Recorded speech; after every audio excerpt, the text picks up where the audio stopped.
नमस्कार मित्रांनो, तुमचं सगळ्यांचं स्वागत आहे आपल्या या चॅनलवरती.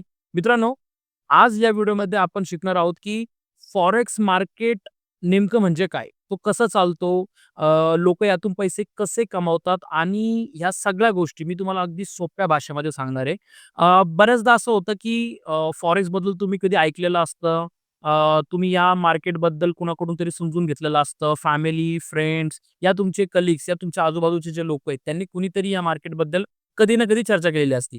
बऱ्याचदा बिगिनिंग लेव्हलला या मार्केटमध्ये काय कसं करायचं, या मार्केटबद्दल थोडं कन्फ्युजन बरंच आहे लोकांमध्ये. तर या सगळ्या गोष्टींसाठी हा व्हिडिओ नक्की शेवटपर्यंत तुम्ही बघणं गरजेचं आहे.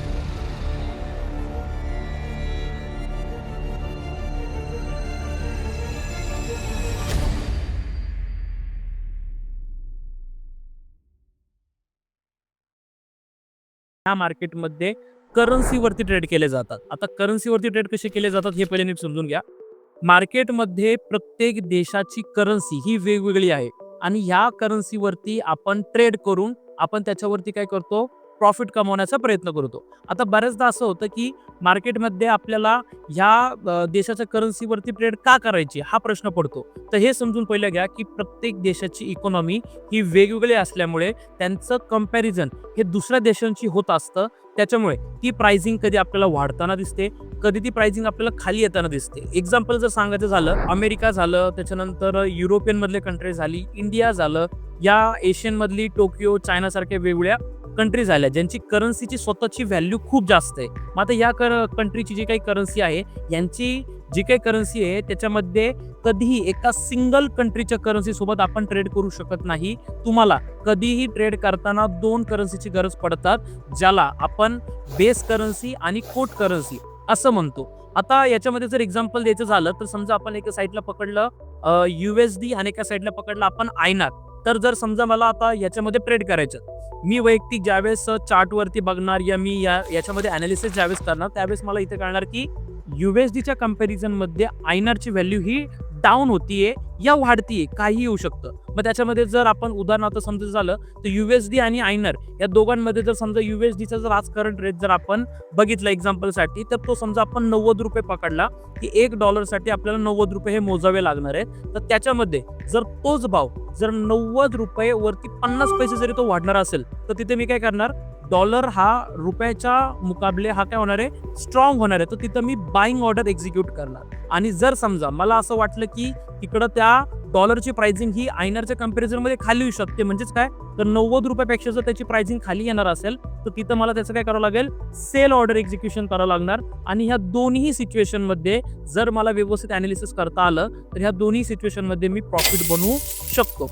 आता बऱ्याचदा असं होतं, की लोकांचा प्रश्न पडतो, की फॉरेक्स मार्केटमध्ये ट्रेड कधी करायचे? आता समजा तुम्ही बिगिनर आहात, तुम्ही स्टुडंट आहात, तुम्ही घर बसल्या काही काम करताय, हाऊसवाईफ असाल, या तुम्ही जॉब करताय, या तुम्ही वेगळ्या अशा कोणत्या प्रोफेशनमध्ये आहात, की तुम्हाला दिवसभर वेळ नाहीये, तुम्ही इव्हिनिंगच्या टायमिंगमध्ये फ्री असाल, तर सगळ्यात महत्त्वाचं ॲडव्हांटेज म्हणजे ह्या मार्केटमध्ये वेगवेगळे सेशन्स असल्यामुळे तुम्हाला ह्या मार्केटमध्ये 24 तास मार्केटचा व्हॉल्यूम बघायला भेटतो. एक्झाम्पल म्हणजे काय? तर टोकियो मार्केट हे इंडियन टायमिंगनुसार मॉर्निंगचं आपल्याला बघायला भेटतं. त्यासोबतच दुपारी आपल्याला लंडन सेशन बघायला भेटतं, जे की इंडियन टायमिंगनुसार साधारणपणे दुपारी 2च्या सुमारास हे मार्केट चालू होऊन जातं. आणि त्याचबरोबर तिसऱ्या सेशनमध्ये आपल्याला न्यूयॉर्क सेशन बघायला भेटतं, जे की अमेरिकन सेशन म्हणून पण आपण ओळखतो. त्या सेशनला इंडियन टायमिंगनुसार 6-6:30 वाजल्यापासून आपल्याला व्हॉल्यूम येताना दिसतो. आणि ह्या सगळ्या सेशन्समध्ये एक सेशन खतम होत असताना दुसरं सेशन चालू होतं. त्याच्यामुळे ह्या मार्केटमध्ये आपल्याला सर्रास चांगला व्हॉल्यूम बघायला भेटतो. मग आता याच्यामध्ये सगळ्यात महत्त्वाची गोष्ट काय? तुम्ही काहीही प्रोफेशनमध्ये असाल, तुम्ही जॉब करताय, तुम्ही बाकीही प्रोफेशनमध्ये काम करत असताना या मार्केटमध्ये सुद्धा पार्ट टाइम म्हणून काम करू शकताय. आता महत्त्वाची गोष्ट नीट समजून घ्या, की ह्या मार्केटमध्ये जर ट्रेड करायचे झाले, तर तुम्ही काय गोष्टी अव्हॉइड करणं गरजेचं आहे, काय गोष्टी तुम्हाला टाळणं गरजेचं आहे, ते हे सगळ्यात पहिले समजून घ्या. कधीही फक्त मी YouTubeला व्हिडिओ बघितली म्हणून मी डायरेक्टली ट्रेड करायला जाऊ का? तर अजिबात नाही. जर समजा तुम्ही विदाऊट नॉलेज जर तुम्ही याच्यामध्ये जर आले, तर होऊ शकते की तुम्हाला डायरेक्टली लॉस बघायला भेटू शकतो. त्यासोबतच जर समजा तुम्ही विदाऊट रिस्क मॅनेजमेंट या मार्केटमध्ये जर काम करायचा प्रयत्न केला, तर होऊ शकतं की जिथं तुम्हाला परत एकदा चॅलेंज येऊ शकतं, की ह्या चॅलेंजिंगमध्ये तुम्हाला तुमचं अकाउंट देखील लॉसमध्ये बघायला भेटू शकतं. त्यासोबतच तुम्हाला याच्यामध्ये काय करायचं तर फर्स्ट थिंग तुम्हाला याच्यामधलं व्यवस्थितरित्या प्रॅक्टिस करायची आहे. तुम्हाला लाईव्ह अकाउंटला लगेच जायचं नाही आहे. तुम्ही कधीही लाईव्ह अकाउंटला न जाता पहिले काही दिवस डेमोवरती प्रॅक्टिस करणं खूप जास्त गरजेचं आहे. आता डेमोवरती प्रॅक्टिस करत असताना तुम्ही काय कराल तर याच्यामध्ये जे काही ऑथोराइज प्लॅटफॉर्म्स आहेत त्या प्लॅटफॉर्मवरती तुम्ही काय करू शकताय, डेमो अकाउंट ओपन करून लाईव्ह ट्रेडमध्ये बघू शकताय की जसं आपल्या लाईव्ह ट्रेडमध्ये दिसतं तसंच तुम्हाला डेमो अकाउंटवरती पण ट्रेड करता येतो. त्याचबरोबर तुम्ही पेपर ट्रेड देखील करू शकताय. आता याच्यामध्ये बऱ्याचदा असं होतं की बऱ्याच लोकांचा असा गैरसमज राहिलेला आहे की सर आम्हाला याच्यामध्ये सगळं काही येतं परंतु आम्हाला या गोष्टींना व्यवस्थितरित्या एक्झिक्युशन करता येत नाही. त्यासाठी सगळ्यात महत्त्वाच्या गोष्टी लक्षात घ्या. कधीही या मार्केटमध्ये आपल्याला विदाऊट रिस्क मॅनेजमेंट आपल्याला ट्रेड करायचे नाहीयेत. कारण का या मार्केटमध्ये बऱ्याचदा लोकांना इमोशन्स वरती कंट्रोल करता येत नाही. तर तुम्हाला तुमच्या इमोशन्स वरती देखील कंट्रोल करता आला पाहिजे. त्यासोबतच या मार्केटमध्ये ग्रीडीनेस या तुमचा फिअर, तुमचा इगो हे सगळ्यात तुमचे मोठे दुश्मन आहेत, सगळ्यात मोठे एनिमीज आहेत तुमचे. त्याचबरोबर जर ह्या सगळ्या गोष्टींना जर एकत्रित करून जर मला तुम्हाला जर सांगायचं झालं तर तुम्हाला या मार्केटमध्ये विदाऊट नॉलेज काम अजिबात नाही करायचं. तुम्हाला त्याच्यासाठी व्यवस्थितरित्या राईट एज्युकेशन घेणं गरजेचं आहे. पेशन्स डेव्हलप करणं गरजेचं आहे. डिसिप्लिन फॉलो करणं गरजेचं आहे. देन त्यानंतर तुम्ही या मार्केटमध्ये सहजरित्या काम करू शकताय. आता या सगळ्या गोष्टींचं जर कन्क्लुजन काढायचं झालं तर तुम्हाला सगळ्यात पहिलं महत्त्वाची गोष्ट आहे की फॉरेक्स मार्केट हे खूप मोठं मार्केट आहे. हे मार्केट 24 तास चालू असल्यामुळे तुम्हाला याच्यामध्ये दिवसभर व्हॉल्यूम बघायला भेटतो.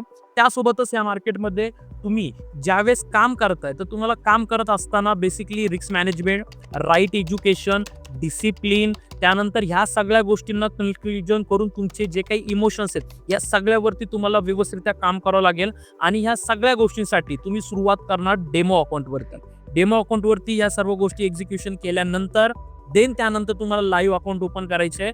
लाईव्ह अकाउंटला लगेच घाई करायची नाही आहे. याच गोष्टींसाठी मी येणाऱ्या दिवसामध्ये अजून मल्टिपल व्हिडिओज घेऊन येणार आहे ज्याच्यामध्ये तुम्हाला टेक्निकल अनालिसिस काय आहे, प्राइस ॲक्शन्स काय आहेत, त्यासोबतच मार्केटमध्ये जे काही बिगिनिंग लेवल पासून तुम्हाला स्टेप बाय स्टेप रित्या कोणतं प्लॅटफॉर्म यूज करायचं आहे, त्या प्लॅटफॉर्मला यूज करताना त्याच्यामधले कोणते टूल्स वापरायचे, त्या टूल्सला एक्झिक्युशन करताना तुम्हाला वैयक्तिकरित्या टाइम फ्रेम कोणती निवडायची आहे, पियर्स कोणते निवडायचे ते, त्या पियर्समध्ये तुम्हाला कोणत्या सेशनमध्ये काम करायचंय. त्याचबरोबर तुम्ही तुमच्या वेळेनुसार त्याच्यामध्ये ज्यावेळेस काम करत असाल तर तुम्हाला त्याच्यामध्ये किती वेळ द्यावा लागणार आहे या सगळ्या मुद्द्यांवरती मी व्हिडिओ घेऊन येणार आहे.